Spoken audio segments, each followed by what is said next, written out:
But speaking of showing cost over time, cost is an important part of that dialogue. And one of the questions that came up a lot were around the fees that can be collected in the beginning of the conversation. So while we all advocate the long-term costs and advantages that need to be understood by the customer, everyone on the line here is running a business. And so they're traditionally been able to collect something up front from the borrowers themselves. So what are your thoughts on what's okay and what's not?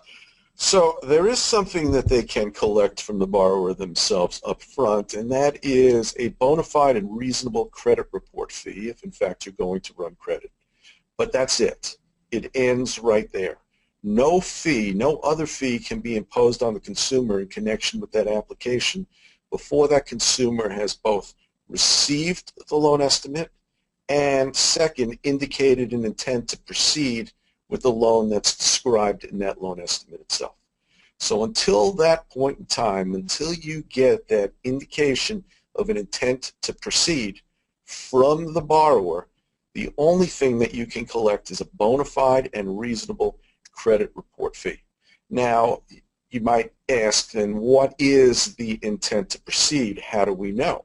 Well, we know that silence is not sufficient. We know that you, as a lender, have to set some standards for how you're going to determine that you have the consumer's intent to proceed. A policy outlining what your loan officer or loan originators should get, what documentations, is what you absolutely need. Is it best to get something in writing? It's absolutely best to get something in writing. Does it have to be that way? No. It can be communicated to the loan officer. That communication should be documented by the loan officer, by the creditor itself.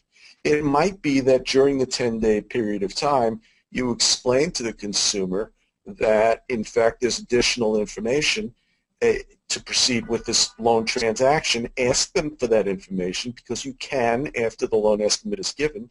And it might be that you use the fact that they continue to provide you with additional information and verifying information as an indication of their intent to proceed. But you need to let them know if, in fact, that's going to be your standard. So there are a number of different things you can do. But the point of the matter is, until they have gotten that loan estimate and until they have told you or you have that indication from them that they intend to proceed with that transaction, you're not collecting any fees other than that credit report fee. Well, I think that needs to be well understood because obviously that is one of the points where there is some misinformation going around the industry.